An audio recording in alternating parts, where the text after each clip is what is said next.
Praise the lord. ప్రియమైన దేవుని బిడ్డలారా, మరొకసారి మనమందరం కూడా దేవుని యొక్క రాజ్యంలో వచ్చి ఉన్నాం. ప్రత్యేకంగా ఈరోజు దేవుని యొక్క సందేశం ఏంటంటే, మన జీవితంలో మనమందరం కూడా బలహీనులకు బాధపడుతున్న వారి కోసం, శోకిస్తున్న వారి కోసం, మరి అనారోగ్యంతో వేదనతో బాధతో ఉన్న వారి కోసం ప్రార్థన చేయాలని నేను ప్రార్థన చేస్తున్నప్పుడు దేవుడు నాకు ఇచ్చిన ప్రేరేపణ మీ ముందుకు తీసుకొస్తున్నాను. ప్రియమైన దేవుని బిడ్డలారా, ఈ యొక్క ప్రేరేపణ నా జీవితంలో ఎంతో కాలం నుంచి ఉన్నది. విడుదల ప్రార్థన నేను చేయాలి, స్వస్థత ప్రార్థన నేను చేయాలి, ప్రతి ఒక్కరూ దేవుడు దీవించబడాలని నాలో కొన్ని నెలలు బట్టి ఈ ప్రేరేపణ ప్రతిరోజు రేయింపగలు. మరి అదేవిధంగా కొత్త సంవత్సరంలో ప్రవేశిస్తున్నప్పుడు కొత్తగా ఏదో మీ మధ్యలోకి నేను తీసుకురావాలి దేవుని యొక్క సందేశం. ఆ సందేశం ఎలా ఉండాలంటే, మీకు విడుదల, మీకు అన్ని విధాలుగా సౌకర్యము కలిగించే విధంగా ఆ సందేశం ఉండాలని నా యొక్క ఆశ, కోరిక. మరి దేవుని యొక్క ప్రేరేపణ అదే. ఎందుకంటే నేను దేవుని యొక్క కార్యం చేసినంత వరకు రెస్ట్లెస్ ఉంటాను. నాకు నెమ్మది ఉండదు, శాంతి ఉండదు. కుటుంబంలో శాంతి లేనప్పుడు చాలామంది బాధపడుతుంటారు. నాకు సేవలో ఏదైతే నేను చేయాలో అది చేయకపోతే నేను ఆ శాంతితో ఉంటాను. ఆ మధ్యలో ఏదన్నా ఇంకా మినిస్ట్రీలో కొద్దిగా అటు ఇటు పొరపాటు జరిగితే ఇంకా నా మెదడు పాడైపోతూ ఉంటుంది, ఆ శాంతి నాలో నిండుతూ ఉంటుంది. కాబట్టి ప్రియమైన దేవుని బిడ్డలారా, ఈ సందేశం ఎందుకంటే అనేకులు అనేక రకాలుగా హాస్పిటల్స్కి వెళ్తున్నారు, మల్టీ స్పెషలిస్ట్ హాస్పిటల్కి వెళ్తున్నారు, పెద్ద పెద్ద డాక్టర్స్ని కన్సల్ట్ చేస్తున్నారు. అయినా కూడా కొందరు అలా చనిపోతున్నారు, హఠాత్తుగా చనిపోతున్నారు. ప్రియమైన దేవుని బిడ్డలారా, క్షణంలోనే కనిపెట్టక ముందే, ఈ జబ్బు ఏటిది కనిపెట్టక మునిపే చనిపోతున్నారు. ప్రియమైన దేవుని బిడ్డలారా, కాబట్టి ఈ సందేశం ఏదైతే మీరు వింటున్నారో దయచేసి మీ కాంటాక్ట్స్లో, మీ ఫోన్లో ఉన్న ప్రతి ఒక్కరికి పంపించండి. ఎందుకంటే దేవుని యొక్క వాక్కు సెలవిస్తుంది, రోమియోలకు రాసిన లేఖ 10:17లో దేవుని యొక్క సందేశం వినుట వల్ల విశ్వాసం వస్తుంది, వినుట వల్లనే ప్రభువా మనకు దీవెన వస్తుంది, వినుట వల్లనే మనం దీవించబడతాం, ఎదుగుతాం, ఆశీర్వాదకరంగా మారుతాం. నా జీవితంలో నన్ను చూస్తున్నారు, అదే చెప్తున్నా. నేను ఒక సాక్షి, సజీవమైన సాక్షిగా మీతో మాట్లాడుతున్నాను. ఏదో వచనాలు పట్టుకొని మీ ముందుకు రాలేదు, వచనాలు లేకుండా రాలేదు, సాక్షితో పాటు వచ్చాను. పునీత పౌలు గారు అన్నారు, నాకు ఎవరు నాకు ఎవరు కూడా ఏదో ఒక రకంగా నేను వచ్చి ఊరికే వాక్యాలు చెప్తున్నాను, నాలో ఎలాంటి అభిషేకం లేదు. ఏమంటున్నాడు, నాకు అభిషేకంతో పాటు వాక్య జ్ఞానంతో పాటు నా వీపు మీద గాయాలు కూడా ఉన్నాయి. అంటే నేను సాక్షి కూడా. అన్ని విధమైన రకమైన బలహీనతలో నేను ప్రవేశించే వచ్చాను, అనుభూతితో వచ్చానని పునీత పౌలు గారు చెప్పాను. అదేవిధంగా నేను కూడా మీకు చెప్తున్నాను, అన్ని అనుభవాలతో వస్తున్నాను మీ ముందుకు. కాబట్టి ప్రియమైన దేవుని బిడ్డలారా, జ్ఞానగంధం 16వ అధ్యాయం 12వ వచనం సెలవిస్తుంది. ఏమని? మందులతో కాదు, మూలికలతో కాదు. ఏమన్నాడు?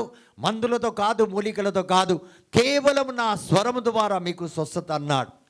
కాబట్టి ప్రియమైన దేవుని బిడ్డలారా, నేను ఎందుకు మీకు చెప్పాను, వినుట వల్ల విశ్వాసం, వినుట వల్ల స్వస్థత. అంటే ఇక్కడ వాక్కు ఉంది, వాక్కు ప్రకారంగా మనము జీవిస్తే ఎలాంటి మన జీవితంలో మన ఎత్తు ఫలాలు ఉండవు. ప్రియమైన దేవుని బిడ్డలారా, ఎలాంటి తలుపులు మోయబడవు, మనం అన్నిట్లో విజయవంతులుగానే ఉంటాం.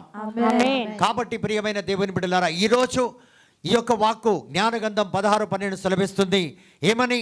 మందులతో కాదు, మూలికలతో కాదు, అంటే ఆయుర్వేదిక్ మందులతో కాదు, ఇంగ్లీషు మందులతో కాదు నీ జబ్బు నయమయ్యేది, నా వాక్కు ద్వారా నీకు స్వస్థత అంటున్నాడు.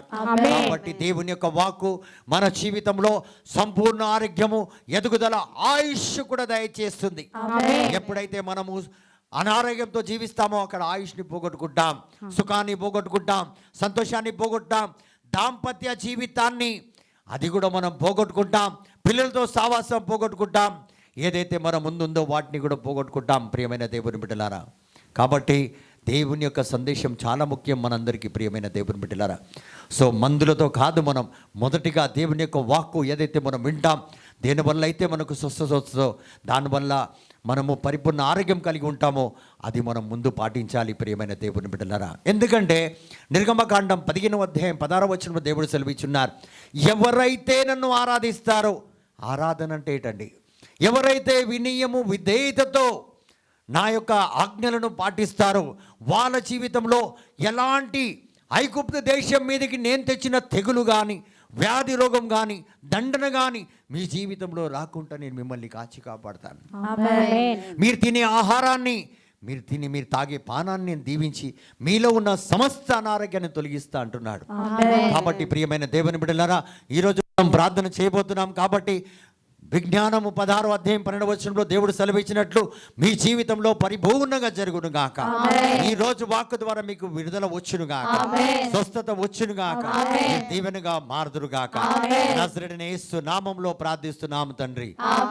అవును ప్రభా, ఈ రోజు ప్రార్థన చేస్తున్న ప్రతి ఒక్క బిడ్డ కోసం మీ యొక్క ఆశీర్వాదం దిగి వచ్చును గాక. ప్రతి ఒక్క వ్యాధితో, ప్రతి ఒక్క బలహీనంతో ఉన్న వారందరూ కూడా నజరేయుడైన యేసు నామములో దీవించబడును గాక. తండ్రి, ప్రతి ఒక్కరిని నీ మహిమ కోసం నీ శక్తిని ఈ రోజు వాళ్ళకి తెలియజేయండి. నీ శక్తి ద్వారా అందరూ దీవించబడాలి, ప్రతి ఒక్కరు దీవించబడాలి. ఈ ఉదయకాలం ప్రతి ఒక్క అనారోగ్యంతో ఉన్నవారు యేసు నామములో స్వస్థత పొందుకోవాలి.